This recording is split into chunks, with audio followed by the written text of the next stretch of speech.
किसने सोचा होगा कि इंसान ऐसे दिन का सामना करेंगे। वे कभी खाद्य श्रृंखला के शीर्ष पर खड़े थे, अब उन्हें काइमेरा चींटियों द्वारा पालतू जानवरों की तरह रखा गया था। जब काइट और दोनों लड़के पहुंचे तो एक सफेद बालों वाला आदमी मदद के लिए गिड़गिड़ा रहा था, लेकिन अगले ही पल सेंटोर चींटी ने उसके सिर को पैरों तले कुचल दिया। एक और आदमी जल्दी से चींटी की चापलूसी करने की कोशिश करने लगा, लेकिन जितना अधिक वह गिड़गिड़ाया उतना ही सेंटोर चींटी उसे मारना चाहती थी। जैसे ही वो हमला करने वाला था, गोन उसे बचाने के लिए आगे बढ़ा। काइट ने उसे तुरंत रोक दिया। उसने पहले ही महसूस कर लिया था कि और दुश्मन पास में है। जल्दबाजी में कार्य करना उनके जाल में फंसने जैसा होता। अगले ही पल दो और काइमेरा चींटियां अन्य सुरंगों से बाहर आ गईं। काइट ने लड़कों से युद्ध के लिए तैयार होने को कहा। सेंटोर चींटी ने एक और आदमी का सिर कुचल दिया। उसने घोषणा की कि अब वे तीनों उसके नए गुलाम बनेंगे। उसी क्षण तीनों मनुष्यों ने अपनी आभा छोड़ी। काइट ने सेंटोर चींटी का सामना किया। गोन और किलुआ ने बाकी दो से लड़ाई की। पहले काइट और सेंटोर चींटी नहीं हिले।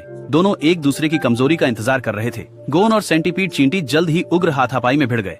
इतने सारे हाथों के खिलाफ गोन को नुकसान था। उसने कुछ दूरी बनाने की कोशिश की, लेकिन सेंटीपीड चींटी ने अपना विशेष हमला शुरू कर दिया। गोन की ओर मुट्ठियों का तूफान दौड़ पड़ा। आखिरी क्षण में गोन ने अपनी क्षमता का उपयोग करके दूर हट गया। फिर उसने सेंटीपीड चींटी के किनारे पर प्रहार किया, लेकिन सेंटीपीड का शरीर बहुत लचीला था। ये प्रहार उसे गिराने के लिए पर्याप्त नहीं था। गोन ने महसूस किया कि उसे पूरी ताकत लगानी होगी। उसने अपनी विशेष चाल पत्थर कागज कैंची का उपयोग किया। इस शक्ति ने सेंटीपीड चींटी को वास्तविक डर का एहसास कराया। इस बीच किलुआ मच्छर चींटी के हिंसक हमलों का सामना कर रहा था। वह मारने के मोड़ में बदल गया। एक पल में उसने मच्छर चींटी की एक भुजा तोड़ दी, फिर दूसरी। कुछ आदान प्रदान के बाद उसने दोनों भुजाएं नष्ट कर दी। गुस्से में मच्छर चींटी ने फिर से हमला किया। किलुआ ने सोचा कि उसने बचाव कर लिया है, लेकिन यह केवल एक चाल थी। दुश्मन ने उसे छुरा घोंपा। किलुआ गिर पड़ा। मच्छर चींटी ने सोचा कि उसने जीत लिया है, लेकिन अचानक सब कुछ अंधेरा हो गया। उसकी हैरानी के लिए किलुआ ने अपना सिर 360 डिग्री घुमा लिया। प्रशिक्षण के माध्यम से किलुआ जहर के प्रति प्रतिरक्षित हो गया था। बिना किसी हिचकिचाहट के उसने मच्छर चींटी को खत्म कर दिया। गोन ने अपना हमला जारी रखा। सेंटीपीड चींटी ने आंका कि यह मुक्का पिछले से कम 10 गुना ज्यादा ताकतवर था। उसने इसे रोकने का एक तरीका सोचा। अगर वह अपनी बाईं ओर के 8 हाथों की बलि देकर रक्षा करता तो वह अब भी अपना जहर इंजेक्ट कर सकता था। तब जीत उसकी होती। बिना देरी किए सेंटीपीड चींटी सीधे गोन की ओर दौड़ी।